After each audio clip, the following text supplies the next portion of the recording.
The NFL has been part of my fall and winter Sundays since as far back as I can remember. It was often a shared family event gathering around the television to watch a sport that became synonymous with Sunday dinner. I know a lot of you are not fans of sports ball, and I still think this video is going to touch a nerve with you, and I think it's important to know everything that we're being confronted with nowadays. Let's talk about the next pop culture escapism that's being destroyed by a political agenda. The woke FL. Ladies and gentlemen, hiss and foes, welcome to the Culture Casino.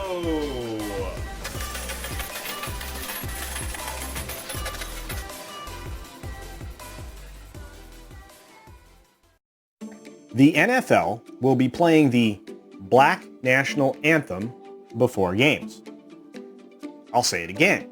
The NFL will be playing the Black National Anthem before games. Why is that? Well, they themselves have bent the knee, or at least they think they have. More on that in a few minutes, but they have come down on the side of division. They want to divide their audience, and sadly, they've done so. They have agreed to divide the blacks from everyone else. Think about that for a minute. Now, I get this question. I've had it a couple of times. What's the Black National Anthem? Well, it's a song called Lift Every Voice and Sing.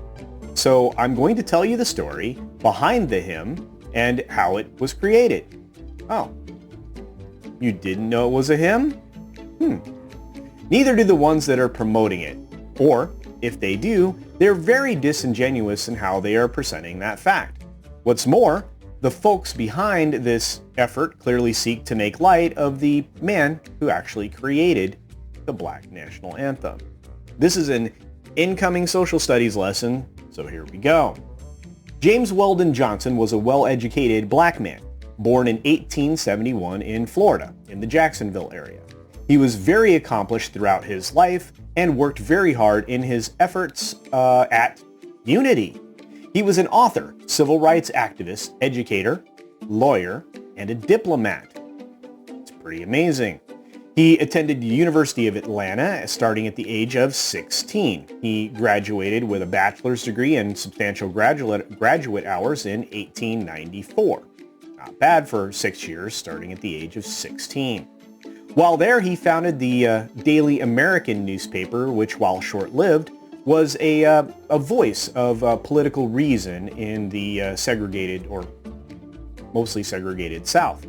Classically educated and fraternally motivated, James dedicated the next 40 years of his life to advancement of black people and their culture.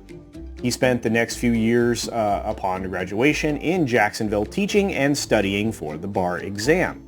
In 1897, James became the first black attorney in Duval County to seek admission to the bar.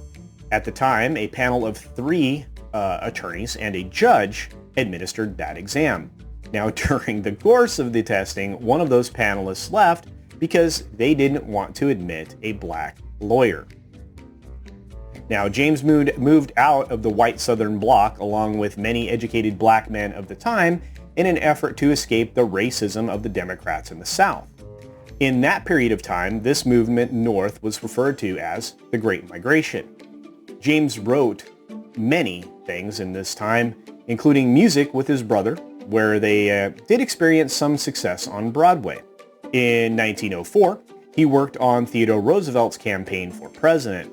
Also in 1904, he took the position of treasurer of the Colored Republican Club, and a year later he became the president of said club. Now in 1906, after President Roosevelt was elected and had been serving as president, he made James the U.S. Consul to Puerto Cabello, Venezuela, and later to Nicaragua. This also inspired his writing, and for many years he was incredibly prolific. In 1914, he became an editor for the New York Age. In 1916, he became a leader in the NAACP, rebuilding their chapters in the fledgling organization that had just begun a few years previous.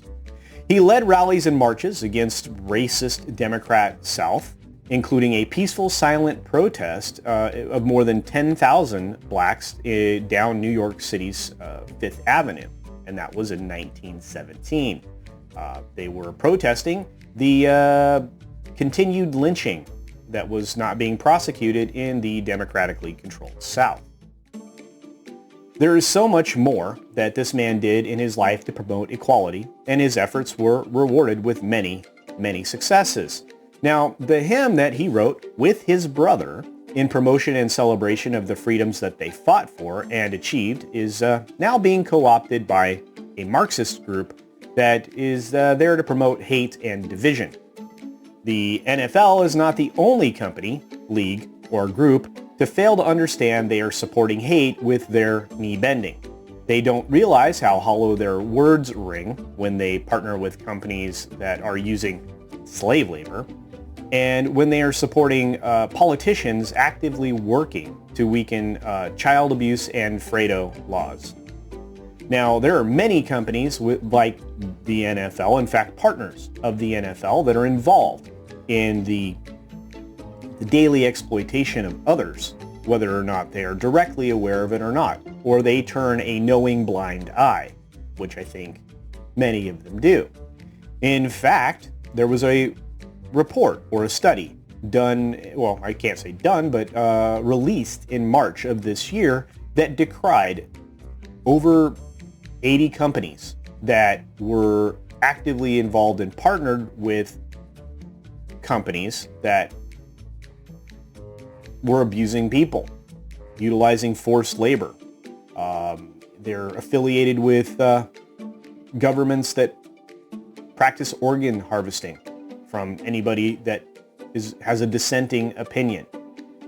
I'm going to go over these over the course of the next few weeks because this video is not nearly long enough for me to take the time to do so. But I will point out that one of these companies is EA. And another one of these companies is Nike. Anyway, that's going to be it for today. I thought a brief social studies lesson on where the hymn came from, the Black National Anthem, that is actually in many, many hymnals of many denominations across this country and others. Be sure to support other independent creators here on the platform. They could certainly use your help. They could use your support. And if you have the opportunity, share their content around as well. I appreciate your time today as always. And until next time, make sure you take care of yourself, take care of others, wash your hands. And until next time, bye. Thanks for visiting today. Be sure you're subscribed and hit that for alerts. Yay! Of course, like and share all of the videos that you can as it helps with the algorithm. Have a great day.